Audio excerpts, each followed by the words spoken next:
नाजरीन आदाब। इससे कबल हम लोगों ने गुप्त खानदान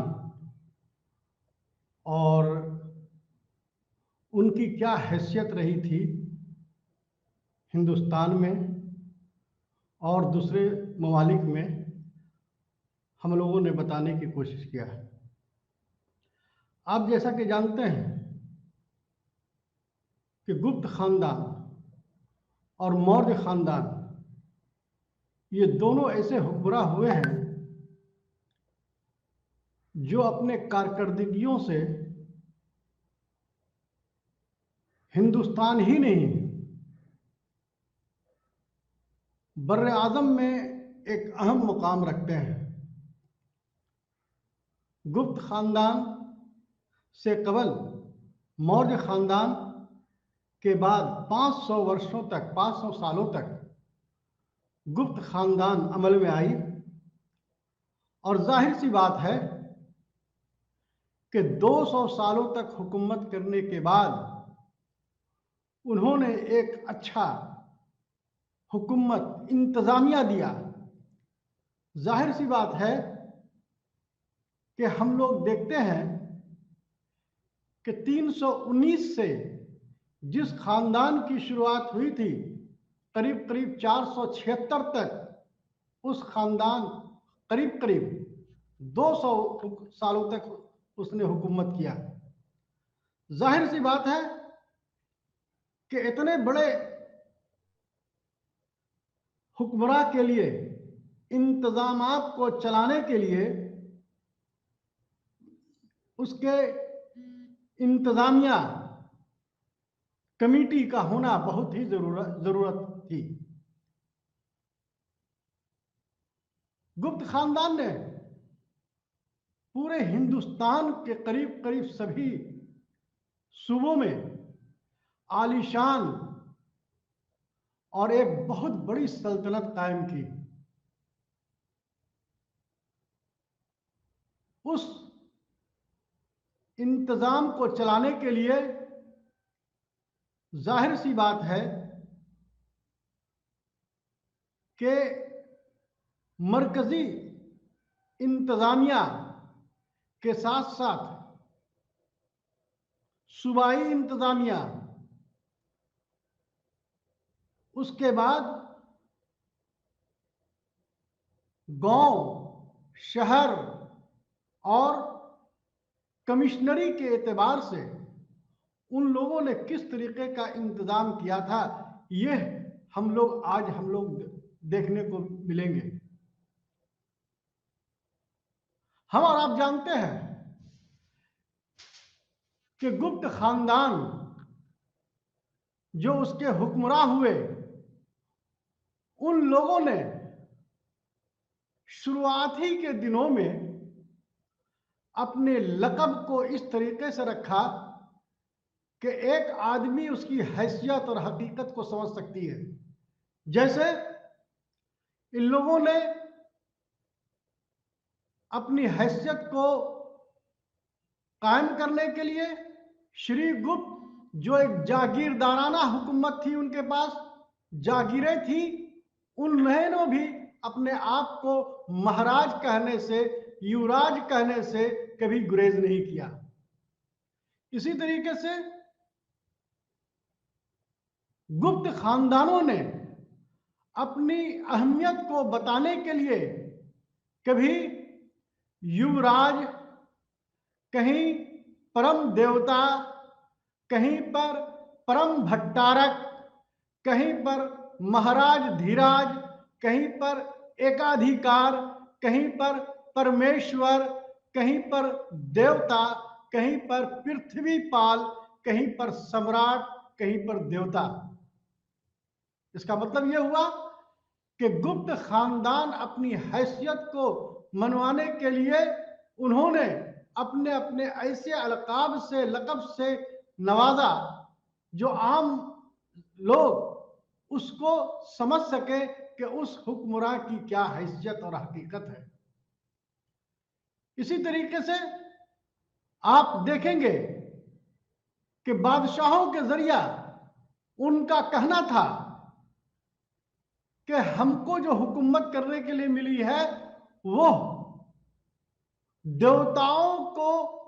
देवताओं का प्रतिनिधि यानी कि देवताओं का जो है वो असिस्टेंट बना करके हमको हिंदुस्तान में जिस जगह पर हिकमत अमली हुकूमत करने की मिली है उसी तरीके से उन लोगों का ये मानना है। इसीलिए इनके जो सबसे पहले आप देखेंगे कि गुप्त खानदान एक ऐसा खानदान था जहां पर मोनार्की यानी कि बादशाहियत कायम थी।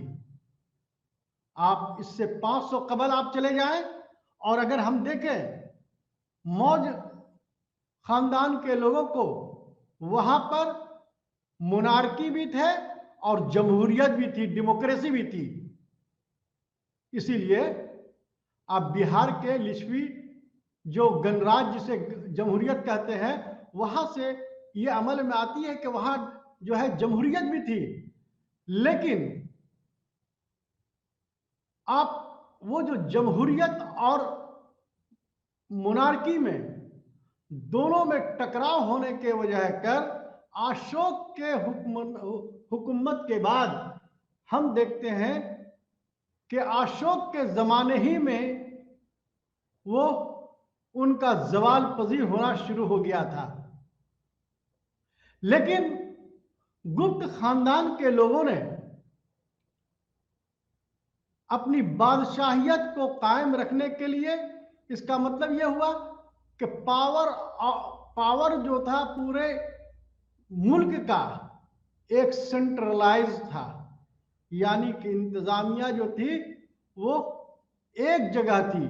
और आज के जिस तरीके से हुकूमत करने की जो रिवाज है उसी तरीके से हुकूमत कायम करने के लिए आप देखेंगे कि उसके सबऑर्डिनेट मंत्री और उनके रुफका शामिल रहते हैं। तो इस तरीके से आप ये देखेंगे कि मौर्य के हुकूमत में उन्होंने अपने आप को बहुत ही मजबूती से कायम किया और यही वजह है कि अपने आप को चक्रवर्ती यानी कि चारों तरफ का बादशाह तस्लीम किया। चारों तरफ का बादशाह का मतलब उत्तर, दक्षिण, पूरब, पश्चिम चक्रवर्ती कहा गया, यानी कि पूरे हिंदुस्तान के बादशाह उनको माना गया। तो जाहिर सी बात है कि गुप्त खानदान अगर इतनी बड़ी थी तो उसके इंतजामकार भी बहुत ही अहम रोल अदा करेंगे और उसको हुकूमत करने के लिए सबसे पहले उन्होंने गुप्त खानदान ने जुडिशियरी सिस्टम को, जिसे न्याय व्यवस्था कहते हैं, यानी कि उसके लिए मुनसिफाना कायम करने के लिए, मुनसिफ करने के लिए किसी भी मुल्क के लिए ये जरूरी होता है कि जब तक इंतजामिया मजबूत है और कानूनी एतबार से कानून का इंतजाम चलाना है तो उसके लिए वहां पर दो तरह के कानून वहां पर मौजूद थे। एक जो कानून जो था गुप्त में हुकूमत में हम पहली बार देखते हैं कि दीवानी कानून और फौजदारी कानून, ये दोनों कानून गुप्त खानदान में पहली बार देखने को मिला। और इस कानून का सबसे बड़ा हेड जो होता था वो जो है बादशाह खुद होते थे। गुप्त खानदान के चंद्रगुप्त सेकंड के बारे में और मुगल खानदान के जहांगीर के बारे में ये आम तरीके से कहावत थी कि अगर चंद्रगुप्त एक पत्थर का कुर्सी बनाया हुआ था, जब वो आता था तो उसी पर रह करके वो जुडिशरी सिस्टम को वो देखता था और उस जुडिशरी में रह करके सजा उस पर किए जाते थे। लेकिन ये सजा जो थे वो सिर्फ और सिर्फ दीवानी कानून और फौजदारी कानून के लिए ही थे। लेकिन हम देखते हैं कि गुप्त खानदान में पहली बार जात बिरादरियों पर कानून मुनहसर थे। इसका मतलब यह हुआ कि कानून जो थे उस वक्त 4 जातियां थी। एक को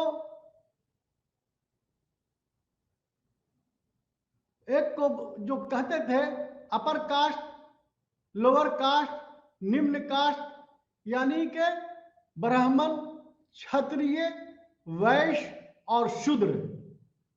ब्राह्मण का काम था पढ़ना पढ़ाना, क्षत्रिय का काम था उनको हुकूमत के फौज में काम करना, वैश्य का काम था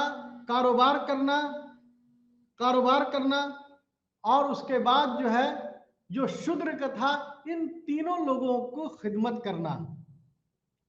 लेकिन हम जब कानून कई जातों में मतलब के ये थे तो उस जमाने में कानून जो थे वो अलग अलग तरीके से दिए जाते थे। यही वजह है कि गुप्त खानदान में नारद और मनु 2 ऐसे कानूनदां थे जिन्होंने मनुस्मृति और धर्मशास्त्र जैसे किताबों का उन्होंने लिखा, जिसमें मनुस्मृति की शुरुआत ही जो है ये गुप्त खानदान में देखने को मिलती है।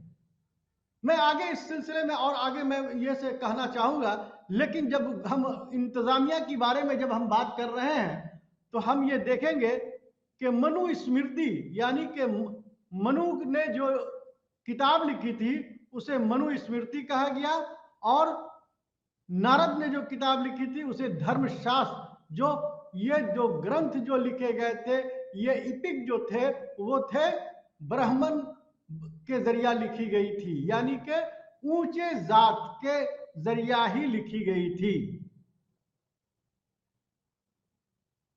इस तरीके से हम देखते हैं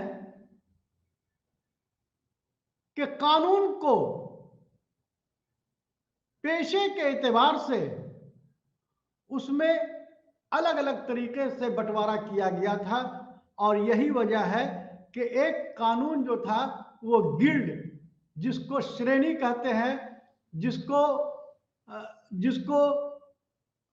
गिल्ड कहते हैं, जो ऐसे लोग जो कारोबारियों का सबसे बड़ा समूह है और उसका जो कानूनी जो है कार्रवाई जो करते थे वो जो है वो उनका अलग इंतजामकार, उसका अलग जुडिशरी हुआ करता था। आज की भांति हम देखते हैं कि जिस आज के जरिए जो देखते हैं कि बहुत सारे इनकम टैक्स वगैरह का जो भी मतलब ये है तो वो इनकम टैक्स के लिए अलग कानून है, उसके अलग सुनने वाले हैं, अलग उसके ये है। इसमें कोई दीवानी या फौजदारी जजेस के पास लोग नहीं जाते हैं, बल्कि वो जाते हैं उस डिपार्टमेंट में जाते हैं जहां पर उसी तरीके से श्रेणी, ऐसे गिल्ड ऐसे लोगों को कहते थे कि जो पेशेवर थे, उसका इंतजाम करने का जो है जिम्मा उनको खुद था। तमाम इंतजामिया जो थे, चाहे वो दीवानी हो चाहे वो फौजदारी हो, चाहे वो गिल्ड का हो, पेशावाराना हो, ये सभी का जो हेड होते थे वो बादशाह होते थे। बादशाह वो अपने तमाम लोगों के पास अपनी आज की भांति मिनिस्टरों को, मंत्रियों को वो विभाग बांट दिया करते थे। और यही वजह है कि उनके जमाने में जो है बहुत तेजी के साथ जागीरदाराना, सूबाई, ये सारे चीजों को मतलब के कायम किया गया है। इसी तरीके से हम देखेंगे कि ये जो हुकूमत जो थी वो जो है वो एक एम्पायर से शुरू हुई, राज, फिर उसके बाद राष्ट्र, उसके बाद देश, उसके बाद मंडल, और उसके बाद जो है पृथ्वी। इसका मतलब यह हो गया कि आज की भांति, आज के मुताबिक अगर दिल्ली है तो स्टेट का अलग, कमिश्नरी का अलग, डिस्ट्रिक्ट का अलग, ग्राम का अलग, शहरी क्षेत्र का अलग इंतजामकार होते हैं। जैसे आप देख लीजिए कि आज के जमाने में किसी भी चीज को ये करने के लिए,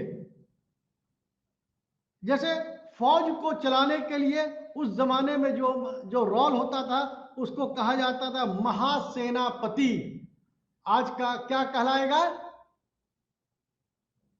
आज का कहलाएगा यानी कि वो रक्षा मंत्रालय।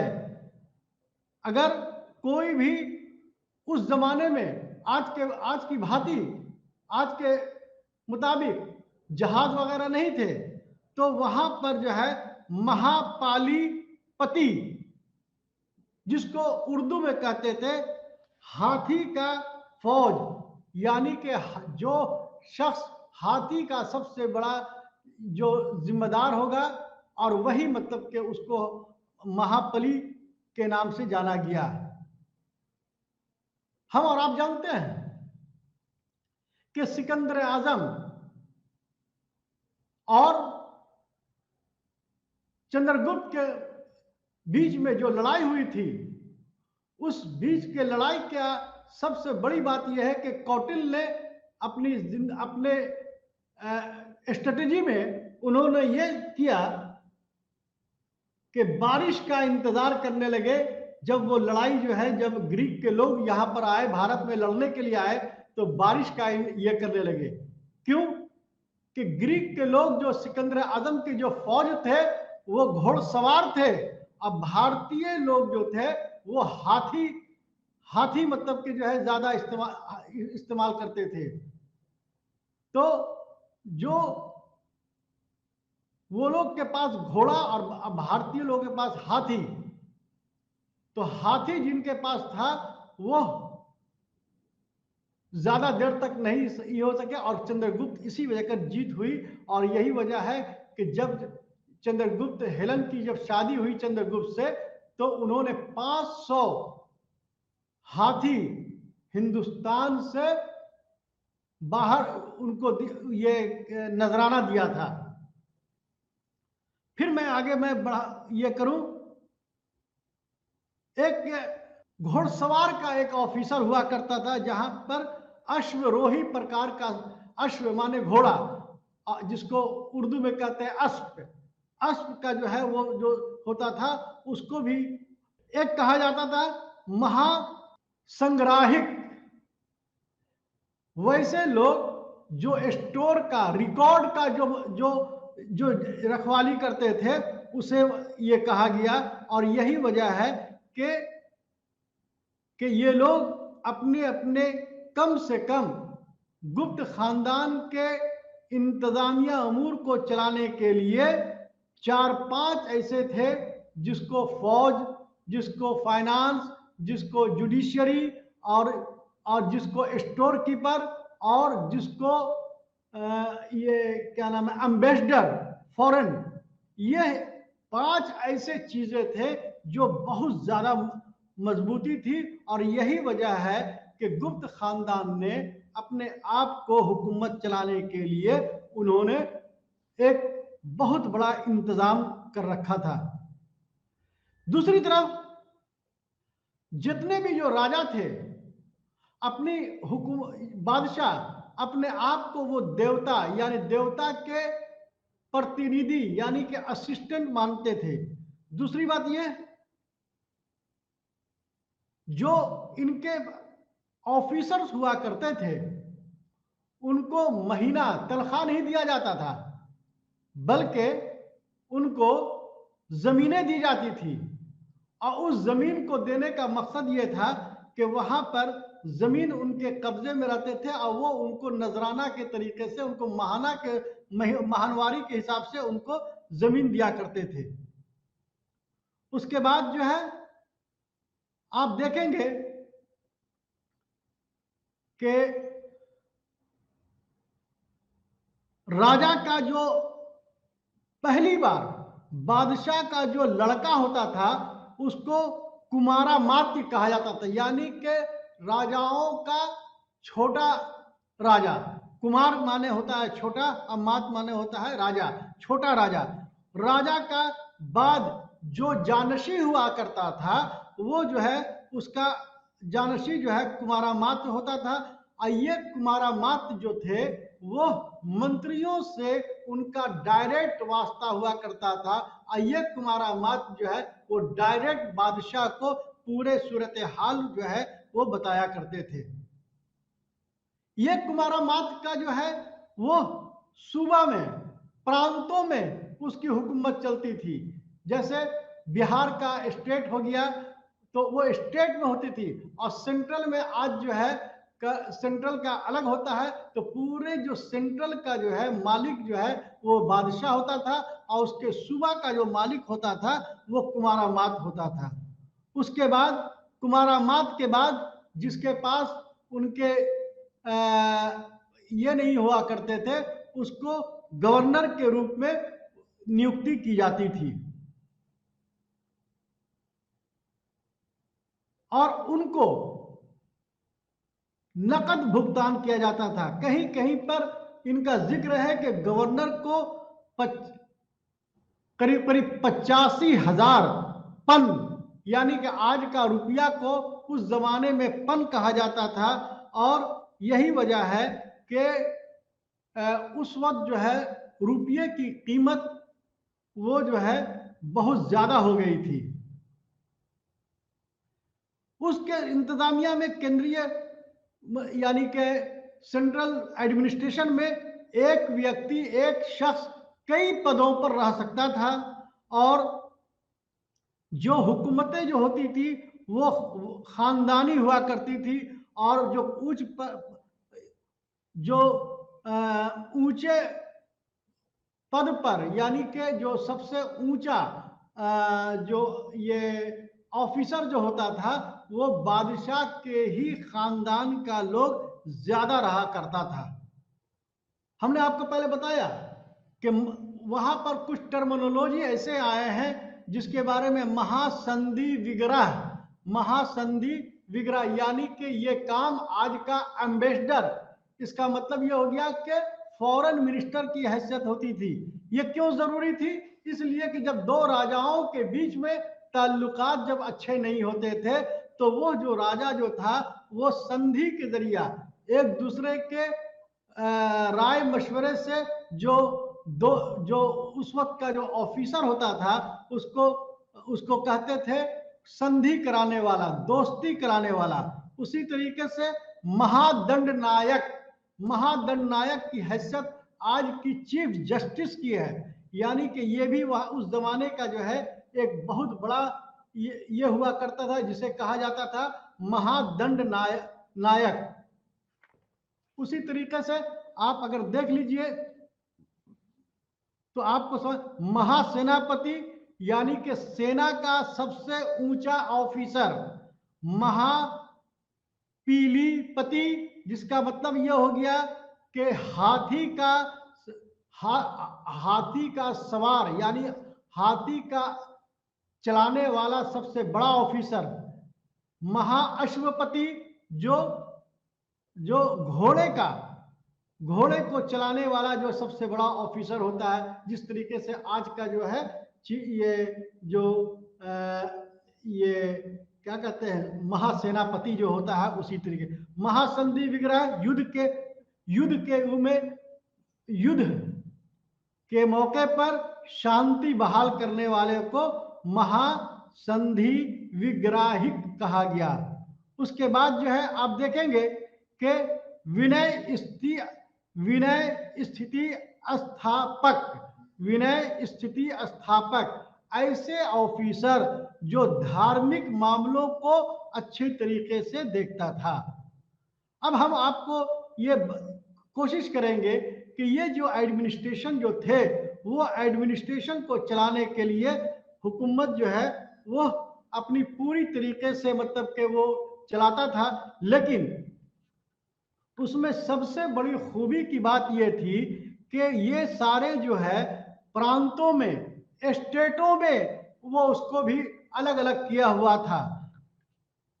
राजा बादशाह तो एक जगह पर रहता था, लेकिन उसके जो प्रांत में जो लोग थे और उस प्रांत के में उसको भक्ति, जिसको आज का कमिश्नरी कहा जाता है, उसको भक्ति में बांटा हुआ था। जैसे सौराष्ट्र का शासक जो था वो अवंती एक जगह है, वहां पर जो है वो उसके ये क्या नाम है प्रांत में यानी कि कमिश्नरी में वो हुकूमत करते थे। मालवा के लोग जो है एरन जो है जो मालवा में हुकूमत करते थे।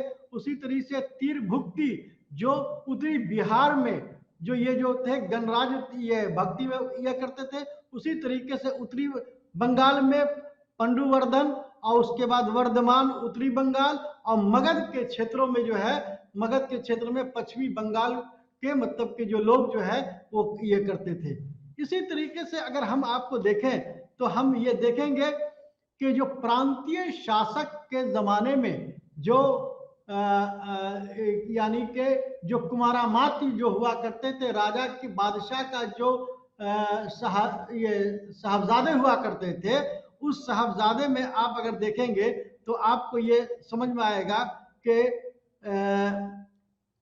कुमारगुप्त के जमाने में जो है वो घटोत्कच, स्कंदगुप्त के जमाने में पारंदत्त और कुमारगुप्त के मामले में वीरादत्त, ये सब सारे जो है प्रांतीय शासक थे।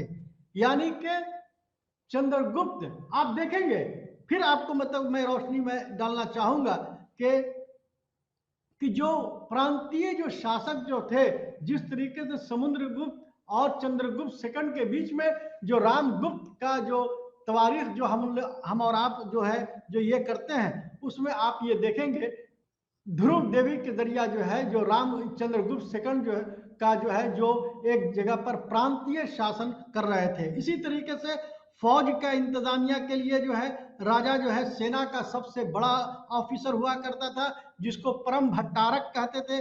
राजा एक ही स्थान से जो है एक स्थान पर रहते थे और दूसरे स्थान पर जाने के लिए अपने मंत्रियों को जो है ज्यादा ये करते थे। उसी तरीके से हुकूमत चलाने के लिए राजा ये गुप्त खानदानों ने, खासकर चंद्रगुप्त सेकंड ने 9 रत्न रखे थे, जिसमें हरिसेन जो कानून और सलाहकार और जो 2 राजाओं के बीच में जो एम्बेसडर का काम करता था, फॉरेन मिनिस्टर का काम करता था, शाह जिसे वीरसेन कहते थे।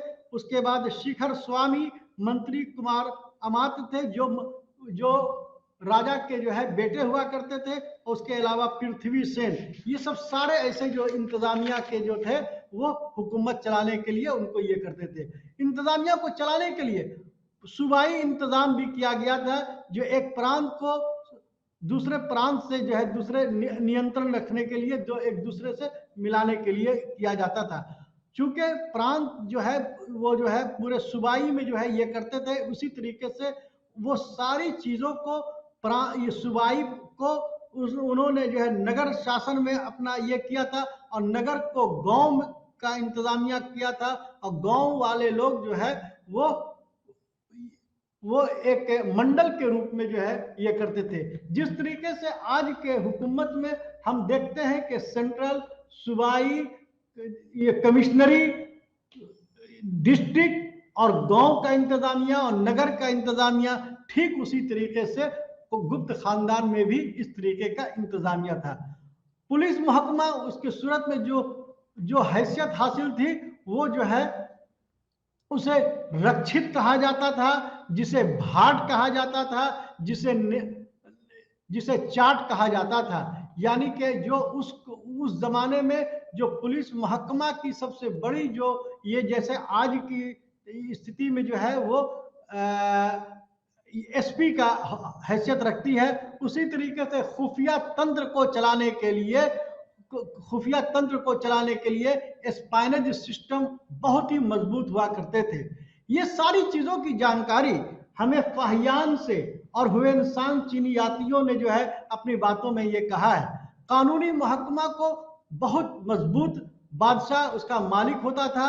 4 तरह का अमला कानून में था, जिसमें बादशाह के जरिया 4 होते थे। आज के जमाने में जैसे सुप्रीम कोर्ट है, हाई कोर्ट है, लोअर कोर्ट है और गांव का कोर्ट है, ठीक उसी तरीके से उस जमाने में भी जो है इसी तरीके का मतलब के कानून का चलाया जाता था। सबसे छोटी इकाई जो थी वो गांव की इकाई थी, जिसको मुखिया, महत्ता, ग्रामीण ये सब सारे कहे जाते थे। सबसे बेहतर हुकूमत इंतजामिया सूरत हाल डॉक्टर अल्तेकर साहब ने इनके बारे में कहा है कि अगर जागीरदाराना हुकूमत को अगर देखना है तो हमें आपको ये देखना होगा कि गुप्त खानदान ने अपने हुकूमत में बहुत ही बेहतर हुकूमत किया, और यही वजह है कि गुप्त खानदान अपने ये में बहुत अच्छा काम किया। अब चूंकि गुप्त खानदान को में जो लोग जो थे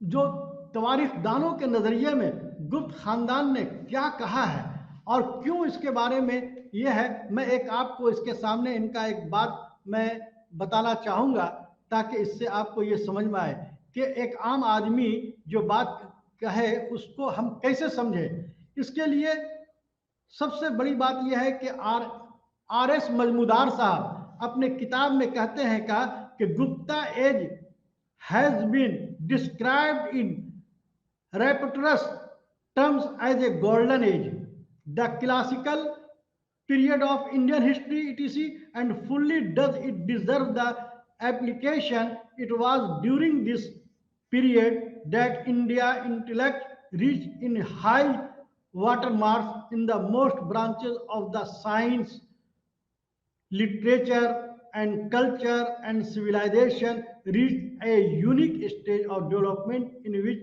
in deep impress upon the succeed age। ये आरसी मजमूदार जो है अपनी किताब में कहा है। उसके अलावा पांथरी साहब ने भी कहा है, उसके बाद घोषाल साहब भी बहुत अच्छी बात कहा है उन्होंने कि it was the imperishable glory of the emperor that they gave the subject the benefit of Gupta's peace without having the resource those harsh method of the police control and criminal। इसका मतलब ये हो गया। उसके बाद जो है घोषाल साहब वगैरह जितने भी जो लोग थे उन लोगों ने ये कहा कि ये हुकूमत चलाने के लिए इन्होंने बहुत ज्यादा हार्श नहीं किया, यानी कि सजा को बहुत ही कट्टर नहीं किया। जिस तरीके से आप देखेंगे कि मेसोपोटामिया की सभ्यता में, बेबीलोनिया में जो हैसियत जो थी हम्मुराबी की कि टिट फॉर टैट, ऐसी बात नहीं है। बहुत ही आसान मतलब के जो है उसके जमाने में मतलब के हुकूमत चलाने के लिए इंतजाम किए गए थे। इसी तरीके से हम आपको इस पर जितनी भी रोशनी डाली जाए वो कम है, लेकिन अब मैं ये चाहूंगा कि आखिर ये माशियात में इनका क्या रोल अदा हुआ है। आप ये अच्छी तरीके से जान जाइए कि ये गुप्त खानदान को गोल्डन एज कहा गया। गोल्डन एज इसलिए नहीं कहा गया कि उस जमाने में जो है तमाम तरह की तरक्कियां मौजूद थी। सबसे ज्यादा सोने की सिक्के अगर किसी भी खानदान को मिले, किसी भी हुक्मरान को मिले हैं तो सिर्फ और सिर्फ गुप्त खानदान को मिले हैं। और यही वजह है कि इसके जितने भी जो है ये उनके कौटिल अपने अर्थशास्त्र में कहता है कि किसी भी हुकूमत की शांति और समृद्धि यानी कि उसके विकास के लिए इकोनॉमी का होना बहुत जरूरी है। उसी तरीके से उन लोगों ने जो है जमीन को मुआशी हालात को मुआशियत के लिए सबसे पहले जमीन की काश्तकारी का एक बहुत बड़ा अहम हिस्सा उन्होंने दे रखा था। उसके लिए कर व्यवस्था के लिए टैक्स के लिए 1/6 हिस्सा, यानी कि अगर किसी के पास 100 केजी अगर हुआ है तो उसका जो है करीब करीब 6 हिस्सा यानी कि आपको दे देना है सरकार को। और लेकिन उसके लिए जो है सबसे बड़ी बात यह है कि ब्राह्मणों के साथ ऐसी बात नहीं थी। ब्राह्मणों को उनको टैक्स माफ कर दिया जाता था। इसके अलावा अगर हम देखें तो हम देखेंगे जो फौज में काम करते थे उनके लिए भी टैक्स माफ था, और जो पढ़ने पढ़ाने का काम करते थे उसमें भी जो है वो टैक्स जो था वो माफ कर दिया जाता था। गुप्त खानदान में हम देखते हैं कि माशी हालत को करने के लिए ट्रेड एंड कॉमर्स बहुत ही इंपॉर्टेंट मतलब ये था, और यही वजह है कि उस जमाने में जो ये जो थे वो व्यापार बहुत तेजी के साथ मतलब कि ये बढ़ गए। इसीलिए उस ये में गिल्ड नाम का जो है मतलब कि एक महकमा जो है लागू कर दिया गया था। और सबसे बड़ी बात यह है कि अगर आप हिंदुस्तान में अगर देखा जाए तो कपड़ों का जो है शुरुआत यही गुप्त खानदान से देखने को मिलता है, यानी कि कपड़ों की फैक्ट्रियां ये तिजारत और में बहुत तेजी के साथ ये होना शुरू हो गया। लेकिन आखिर दिनों में जो स्कंदगुप्त के जमाने में चूंकि हुन आक्रमण बहुत ज्यादा हुए और हुकूमत होने के बाद जो है वो आहिस्ता आहिस्ता उनके ट्रेड एंड कॉमर्स में कमी आना शुरू हो गई। इसी तरीके से हम ये देखते हैं कि गुप्त खानदान का समाज बहुत ही अहम समाज था। यानी कि हम इसको देखें तो मुझे ये समझ में आता है कि गुप्त खानदान में ब्राह्मणों की स्थिति बहुत अच्छी थी। 4 तरह के ये जातियां होती थी, एक ब्राह्मण, क्षत्रिय, वैश्य और शूद्र।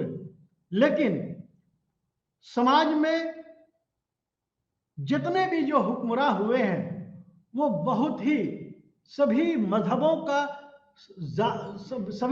का जो है वो ये एहतराम करते थे। यही वजह है कि आप गुप्त खानदान में आप हम देखेंगे कि हिंदू धर्म का बहुत तेजी के साथ क्या नाम है तरक्की हुई, और तमाम रामायण महाभारत वगैरह सारी चीजों जो है इनके जमाने में तो लिखी गई।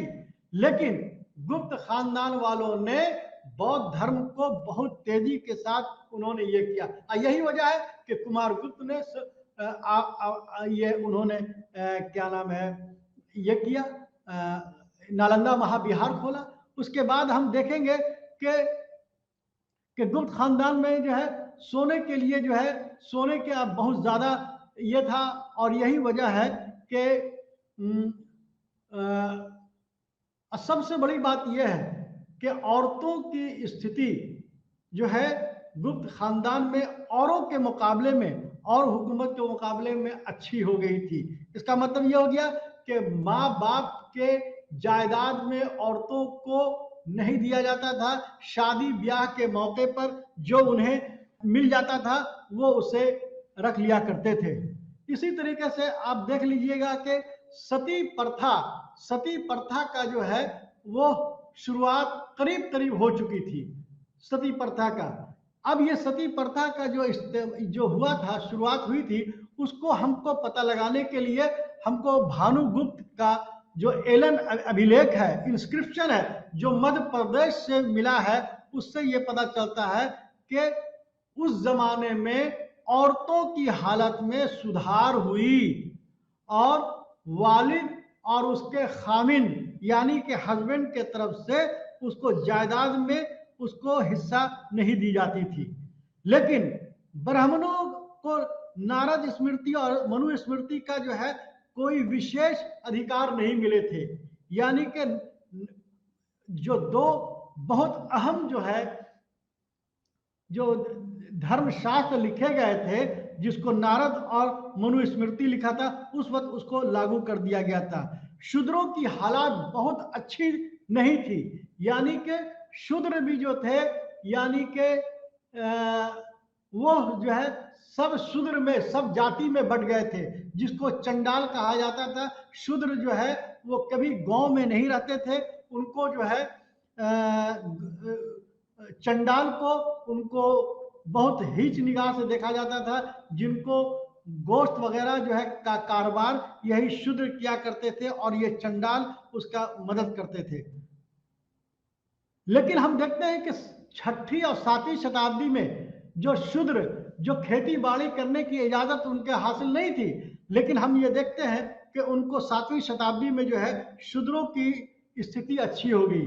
यानी कि गुप्त खानदान में शूद्र की जो स्थिति जो थी, वो स्थिति जो है रामायण, महाभारत और वेद पुराण, ये सब सारे चीजों को सुनने की आजादी थी, लेकिन पढ़ने की आजादी बिल्कुल नहीं थी। इसी तरीके से शादी ब्याह इंटर रिलीजन यानी कि होने की शुरुआत देखी जाती है। यानी कि चंद्रगुप्त ये सेकंड की शादी, चंद्रगुप्त सेकंड की शादी जो लक्ष्मी गणराज जो राजपूतनी थी और चंद्रगुप्त जो है जो वैश्य थे, इंटर रिलीजन की शादी होना शुरू हो गया था सती। और उसके बाद जो है हम देखेंगे कि कदम हो गया, नाग हो गया, ये सब सारे, प्रभा देवी हो गई, ये सब सारे लोग जो थे, जो ब्राह्मण थे, वो शादी ब्याह एक दूसरे से करना शुरू कर दिया था। इसी तरीके से हम अगर देखते हैं तो सती प्रथा का जो है बहुत ज्यादा रिवाज नहीं था, पॉलीगेमियस था, यानी कि एक मर्द कई औरतें रखने का रिवाज था।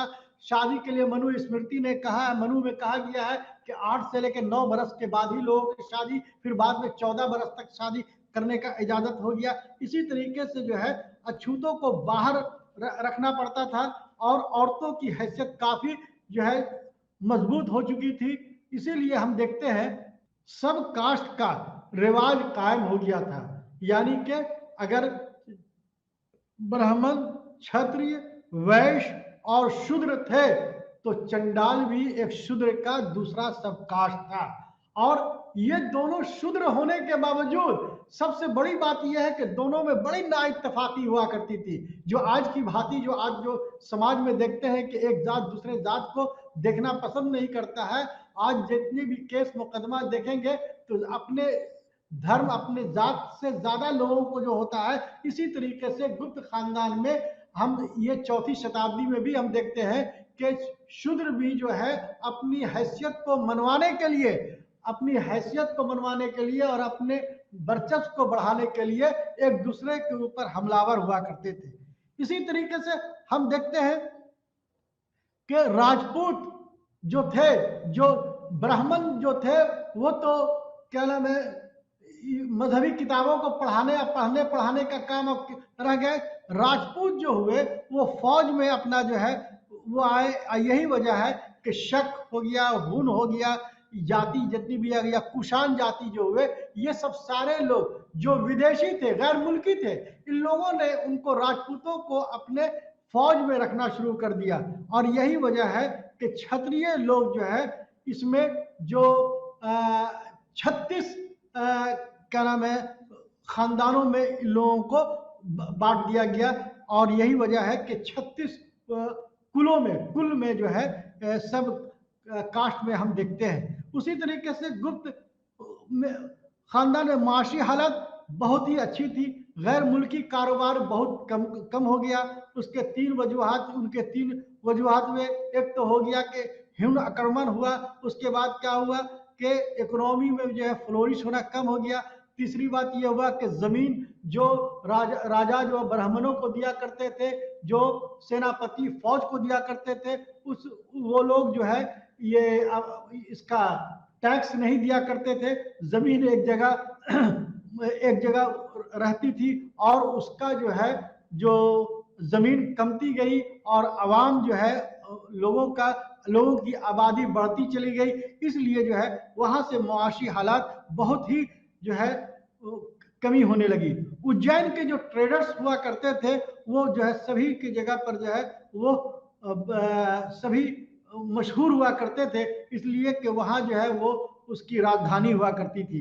इसलिए हम देखते हैं कि गुप्त खानदान में जो माशी हालात बहुत ही अच्छे थे और यही वजह है कि अपनी मुआशी हालात को ये करने के लिए राजा के लिए उन्होंने अपने अधिकारियों को, अपने ऑफिसरों को कई हिस्सों में बांट दिया था। हम बताना भूल गए कि कायस्तों का जो समाज में कायस्त जो हुआ करते थे वो जमीन का नाप तौल या लिखा पढ़ी करने का जो जिम्मेदारी जो होता था वो कायस्त, जिसको आज लाला कहते हैं, और यही वजह है कि आज जो है उनकी हैसियत जमींदाराना और ये क्या नाम है रही है और वो जमींदारों से बहुत ही करीब रहा है। उसके बाद हम अगर देखते हैं कि गुप्त खानदान अदब में जो है बहुत ही बड़ा अहम रोल अदा किया है। अब हम देखते हैं कि रामायण महाभारत दो ऐसी किताबें महाकाव्य इपिक जो संस्कृत में जो है उसको ये किया गया, संस्कृत में उसको ये किया गया और संस्कृत में जो है उसको ये किया गया। ड्रामा का भी आगाज गुप्त खानदान में ही हुई। गुप्त खानदान की औरतों को हम देखते थे कि गुप्त खानदान पर्दा का सिस्टम गुप्त खानदान में नहीं था, लेकिन ऊंची जात की औरतें जो है वो हमेशा जो है पर्दे में रहती थी और जो नीच जात के जो लोग होते थे वो इस पर बहुत ज्यादा ध्यान नहीं देते थे। और यही वजह है कि इस गुप्त खानदान में जो है बहुत सारी चीजें गुप्त हुकूमत में जो है मजहबी किताबों का अमल में आया, जिसमें जो है रामायण और महाभारत। रामायण में जो है राम की खानदान की तफसील किस्से अगर आपको देखना होगा तो आप रामायण की किताब में देखेंगे और महाभारत की किताबों में देखेंगे कि कौरव और पांडव दो अपने चचेरे भाई थे, दोनों का संघर्ष, दोनों की ये लड़ाई स्ट्रगल जो दोनों कुछ के लिए मतलब के मशहूर है। उसी तरीके से भागवत गीता का भी शुरुआत इसी गुप्त खानदान में हुआ। अब यही वजह है कि भागवत गीता में जो है कहा गया है कि जो जैसा काम करेगा उसको फल वैसे ही दिया जाएगा। गीता का श्लोक है कि कर्मण्येवाधिकारस्ते मा फलेषु कदाचन, यानी कि जो जैसा कर्म करेगा उसे वैसा ही उसका फल मिलेगा। ये गीता का जो है, पुराणों का भी जो है इसी जमाने में लिखी गई। उसके बाद जो है स्मृति, यानी स्मृतियां, जितनी स्मृतियां हैं उसको जो है गुप्त खानदान में ही देखने को मिलेंगे। यज्ञवाल्क हो गया, नारद हो गया, कात्यायन हो गए, बृहस्पति हो गए, ये सब सारे मतलब कि जो है इन्हीं के जमाने में हुआ। विष्णु पुराण में जिसको पंचतंत्र के जरिया किया गया, जो मंत्री भेद और जो मंत्रियों के बारे में जो है पूरा ये है पंचतंत्र की हैसियत जो विष्णु शर्मा ने लिखा था, पूरे हिंदुस्तान नहीं पूरे मुल्क में सबसे ज्यादा पढ़ने वाली और सबसे ज्यादा बिकने वाली बाइबल के बाद अगर कोई दूसरी किताब महाकाव्य है तो वह पंचतंत्र है। इसी तरीके से हम देखेंगे कि साइंस में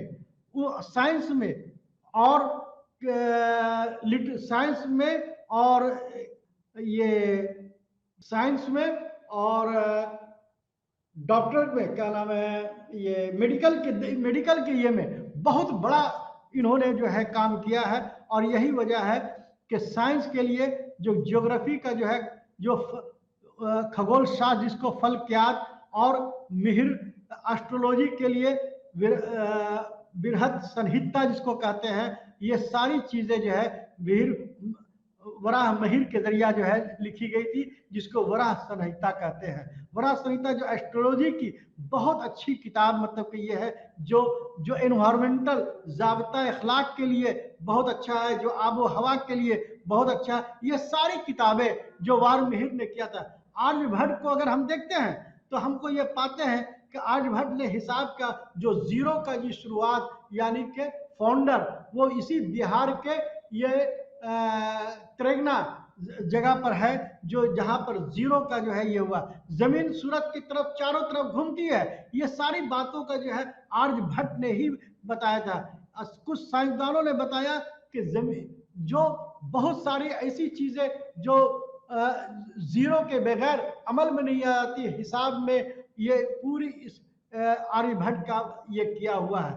उसी तरीके से ये क्या नाम है, फिजिशियन के मामले में वान भट्ट जो अष्टांग हृदय, नवीनतम और धनवंतरी जैसे मतलब के जो है फिजिशियन पूरे हिंदुस्तान में आज भी मशहूर माना जाता है। इसी तरीके से हम देखते हैं कि तवारीखदानों ने इसको जो है प्रीक्लेज क्या नाम है और क्लासिकल एज से मतलब के मुशावा किया है। आर एस शर्मा और डी डी कोशाम्बी, उर्मिला थापर के मुताबिक जागीरदाराना हुकूमत की शुरुआत का अगर किसी को श्रेय जाता है, शहर का उरूज और जवाल और तिजारत कारोबार में जवाल भी इसी के हुकूमत के बाद शुरू हो गया था। इसका मतलब यह हो गया कि उसके हम देखते हैं कि लिटरेचर में कात्यायन जो एक जो है बहुत बड़ा मतलब के फिलोसफर था, जो उच्च और समाज में हम अगर देखते हैं तो उस जमाने में जो था ऊंचे लोग जो ब्राह्मण तबके के लोग जो थे, जो क्षत्रिय तबके के लोग थे, वो नाच गाने में और कला में, अदब में उनका बहुत विशेष ये था। यानी कि वैश्य को और शूद्रों को ये जो है इन चीजों को ये करने की जरूरत नहीं थी। इस तरीके से शादियात जो है एक आदमी जो है 3-4 शादी मतलब के करने का रिवाज था। इसी तरीके से हम देखते हैं कि गुप्त खानदान में जो है एक बहुत ही बड़ा मतलब के जो है ये रहा है। और हम तो ये कहना चाहेंगे कि गुप्त खानदान में अगर देखा जाए तो कवि और ड्रामा का जो है सबसे पहले शुरुआत हुई।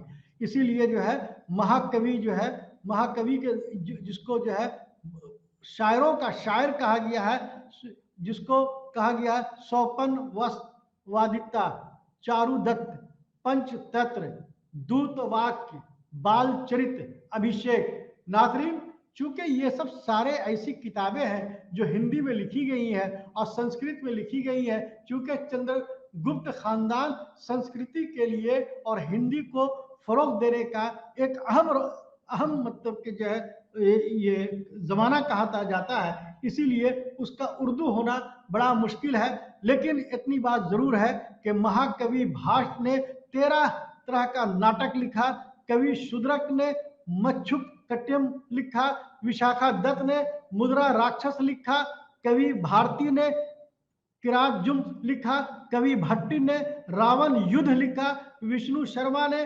पंचतंत्र लिखा, वत्सायन ने न्याय भाष्य लिखा, असंग ने महायान संप्रद लिखा, आर्यभट्ट ने सिद्धांत नामक पुस्तक लिखा। और ये बताता है कि पूरी दुनिया इसी तरीके से अदब में देखते हैं तो हम देखते हैं कि अदब में भी जो है इनका बहुत बड़ा मतलब के अहमियत रहा है। हम जब चंद्रगुप्त खानदान का जब हम ये देखते हैं तो देखते हैं कि वो खानदान बहुत ही उरूज वाला रहा है और बहुत शाही खानदान रहा है। और यही वजह है कि इनके हुकूमत में जो हैसियत हासिल थी वो हैसियत जो है कहीं और देखने को नहीं मिलती है। ये बात अलग बात है कि मौर्य खानदान में जो डेमोक्रेसी जो थी और ये गणतंत्र भी थी, लेकिन हमको गुप्त खानदान में राजतंत्र को देखने को मिला। आज की हुकूमत को अगर हम देख लें और अगर गुप्त खानदान के हुक्मरानों को अगर हम मुशाबा कर लें तो मुझे ये समझ में आ जाता है कि जो हैसियत आज जितने भी हुक्मरानों की जो करने का तर्ज अमल है वो गुप्त खानदान से, गुप्त हुक्मरान से मिलता जुलता है। यही वजह है कि गुप्त खानदान जो है और का उरूज जो होता है, हिंदू धर्म के उरूज में गुप्त खानदान का बहुत बड़ी अहमियत का हामिल है। अगर हम ये कहें कि गुप्त खानदान में हिंदू धर्म का उरूज बहुत तेजी के साथ हुआ ये कहना गलत नहीं होगा। हाज़रीन नाज़रीन, मैंने कोशिश की है कि आप तमाम लोगों को जो गुप्त खानदान दौर हुकूमत में मुआशियत, मुआशरा, सकाफत और सियासत में क्या रोल रहा है, क्या हैसियत रही है, मैंने इनको बताने की कोशिश की है। लेकिन इस चैप्टर में हमने साइंस एंड टेक्नोलॉजी का भी जो है हमने ये किया है, क्योंकि हम उसे भूल नहीं सकते हैं कि साइंस और टेक्नोलॉजी जिस तरीके से मौर्य खानदान में हम देखते हैं कि जीवक, उसी तरीके से हम अगर देखते हैं तो गुप्त खानदान में धनवंतरी जैसे ये जो है इसी क्या नाम है बिहार से ये हुए कायम हुए, और इसलिए हम जो है इसको हमने इसमें रखने की कोशिश की है। तो ये तमाम चीज़ें होने के बाद जो है हम ये कह सकते हैं कि गुप्त खानदान अपने कारकर्दगियों के लिए, अपने सूरत हाल के लिए, अपनी ज़िंदगी को आराम और आसाइश करने के लिए एक मजबूत हुकूमत 200 सालों तक रहा, एक अच्छी सियासत बख्शी जो अपने पूरे इंतज़ामिया उमूर से मरकज़ी इंतज़ामिया, फ़ौजी इंतज़ामिया, कानूनी इंतज़ामिया और उसके बाद जो है सभी तरह से करके एक शानदार रिवाज का कायम किया है। अब इससे कबल जो है उसके बाद हम लोग देखेंगे कि हम लोग किस तरीके से हम लोग इसको ये करते हैं। और लेकिन गुप्त खानदान के बारे में एक बात ये कह देते हैं कि जितने ट्रैवलर्स जो आए, जैसे हुएनसांग हुए, फाहियान हुए, इत्सिंग हुए या क्या नाम है अलबरूनी हुए, इन लोगों के ये से जो है बहुत अच्छी जानकारी हम लोगों को हासिल होती है और उनका जानकारी करने के लिए एक बहुत अच्छा वजह है। बहुत बहुत शुक्रिया नाज़रीन, आदाब।